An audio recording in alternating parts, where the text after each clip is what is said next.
Welcome to साथ शिक्षा। I am Sumit सानो। इस वोकैब बाइट में हम ऐसे वोकैबलरी डिस्कस करेंगे जो सभी कॉम्पिटिटिव एग्जाम्स के लिए इंपॉर्टेंट है और आपको इससे स्पोकन इंग्लिश में भी हेल्प मिलेगी। वोकैबलरीज 3 तरह की होंगी। फर्स्ट, जनरल वोकैबलरीज जो आपके एग्जाम्स में सिनोनिम्स, एंटोनिम्स एंड मिसस्पेल्ड के रूप में आते हैं। Second, one word substitution and third, idioms and phrases. हर एक वोकैबलरी का मैं इंग्लिश और हिंदी दोनों में मीनिंग बताऊंगा। इन वोकैबलरीज को मैं सेंटेंस में यूज करके भी दिखाऊंगा जिससे आप इनकी मीनिंग अच्छे से समझ पाएंगे और आपको रटने की आवश्यकता नहीं पड़ेगी। तो आप इस वीडियो को लास्ट तक देखिए। वीडियो के लास्ट में मैं आपसे एक क्वेश्चन पूछूंगा जिसका जवाब आपको कमेंट बॉक्स में देना है। इस वोकैब बाइट की PDF का लिंक मैंने वीडियो के डिस्क्रिप्शन में दे दिया है, तो उस लिंक पर क्लिक करके आप PDF ओपन कर सकते हैं। तो चलिए स्टार्ट करते हैं। First word is sever, SEVER, sever. Sever एक वर्ब है। इसका मीनिंग होता है to cut off from a whole, मतलब किसी बड़े चीज़ या किसी संपूर्ण चीज़ से उसका एक छोटा सा भाग काट कर अलग कर देना।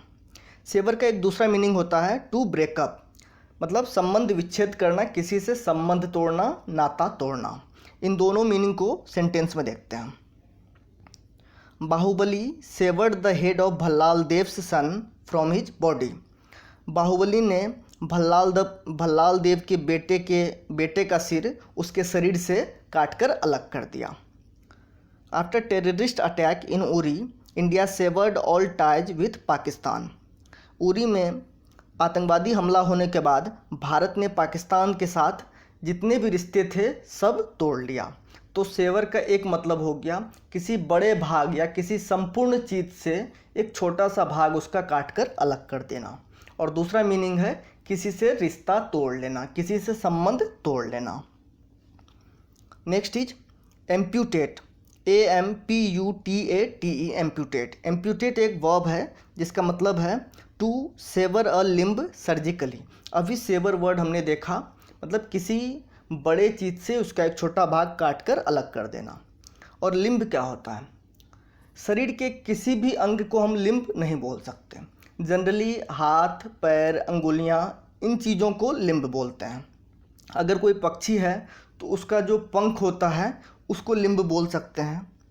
तो to sever a limb surgically मतलब हाथ, पैर, अंगुलियां जैसे शरीर के भाग को शरीर से काट कर अलग कर देना। और ये जनरली सर्जिकली होता है जो डॉक्टर करते हैं। डॉक्टर अगर किसी का हाथ काट कर अलग कर दे, पैर काट कर अलग कर दे, तो उसे एम्प्यूटेट बोलते हैं। इसको सेंटेंस में देखते हैं। Due to severe Frost bite for long. Frost bite word हमने पहले डिस्कस किया हुआ है। इसका मतलब होता है अत्यधिक ठंड के कारण नाक, कान, त्वचा और उंगलियों को जो क्षति पहुंचती है उसे फ्रॉस्ट बाइट कहते हैं। तो due to severe Frost bite for long his fingers died and had to be amputated. Severe Frost bite के कारण उसकी उंगलियां मृत हो गई और उसको काट कर अलग करना पड़ा। तो और किसने काट कर अलग किया होगा? डॉक्टर ने, मतलब सर्जिकली अलग करना। Her leg was so badly damaged that the doctors had to amputate it. उसका पैर इतनी बुरी तरह डैमेज हुआ था कि डॉक्टर को उसको काट कर अलग करना पड़ा। तो एम्प्यूटेट का मतलब शरीर का लिम्ब शरीर से काट कर अलग करना, surgically. Next is maim, MAIM, maim. ये भी एक वर्ब है जिसका मतलब होता है to injure so badly that a part of body ceases to function. Cease word हमने पहले डिस्कस किया हुआ है। सीस का मतलब होता है किसी भी कार्य को जो हम कर रहे थे उसको बंद कर देना, उसको रोक देना या रुक जाना। तो to injure so badly that a part of body ceases to function, मतलब इतनी बुरी तरह इंजर कर देना कि शरीर का कोई भाग काम करना बंद कर दे। जैसे पैर काम करना बंद कर दिया तो लंगड़े हो गए, मतलब अपंग हो गए। तो मेम का मतलब होता है अपंग कर देना। इसको सेंटेंस में देखते हैं। The bomb killed 16 people and maimed several others. उस विस्फोट में 16 लोग मारे गए और कई अन्य अपंग हो गए। He was maimed in a road accident. एक सड़क दुर्घटना में वह अपंग हो गया। तो मेम का मतलब अपंग कर देना। वन वर्ड सब्स्टिट्यूशंस देखते हैं। Homogeneous, HOMOGENOUS, homogeneous. Homogeneous means things which contain elements, parts और members of same nature, that is uniform in structure और कंपोजिशन। मतलब कोई भी ऐसी चीज़ जो एक ही तरह के तत्वों, एक ही तरह के भागों या एक ही तरह के सदस्यों से बना हो, उसका कंपोजिशन या स्ट्रक्चर यूनिफॉर्म हो, उसको होमोजीनियस बोलते हैं। जैसे होमोजीनियस मिक्सचर, जैसे आप चीनी पानी का घोल ले लें जो पूरी तरह जिसमें चीनी घुला हुआ हो, वो मिक्सचर होमोजीनियस होता है। क्योंकि आप उस जो चीनी पानी का घोल गिलास में है उससे एक चम्मच आप निकाल लें तो उस एक चम्मच का जो कंपोजिशन होगा, जो यूनिफॉर्मिटी होगी, वही ग्लास वाले घोल का भी होगा, तो उसको बोलेंगे होमोजीनियस मिक्सचर। होमोजीनियस ग्रुप होता है जिसमें एक ही तरह के लोग होते हैं। Next is heterogeneous, HETEROGENOUS, heterogeneous means things which contain elements, parts और members of different nature, that is not uniform in structure और कंपोजिशन। मतलब जो अलग अलग तरह के तत्वों, अलग अलग तरह के भागों या अलग अलग तरह के सदस्यों से बना हो, जिसका कंपोजिशन, जिसका स्ट्रक्चर यूनिफॉर्म ना हो। जैसे हेट्रोजीनियस मिक्सचर है, आप पानी में चीनी की जगह चाय पत्ती घोल लीजिए तो वो घुलेगा नहीं पूरी तरह, तो वो जो मिक्सचर हुआ उसको हेट्रोजीनियस मिक्सचर बोलेंगे। हेट्रोजीनियस ग्रुप भी होता है जिसमें अलग अलग तरह के लोग होते हैं, उसको हेट्रोजीनियस ग्रुप बोलते हैं। तो होमोजीनियस हो गया जिसके एलिमेंट या पार्ट या मेंबर्स एक जैसे हों, उसको होमोजीनियस बोलेंगे। हेट्रोजीनियस हो गया जिसके एलिमेंट्स, पार्ट्स, मेंबर्स अलग अलग हों, अलग अलग नेचर के हों, उसको हेट्रोजीनियस बोलते हैं।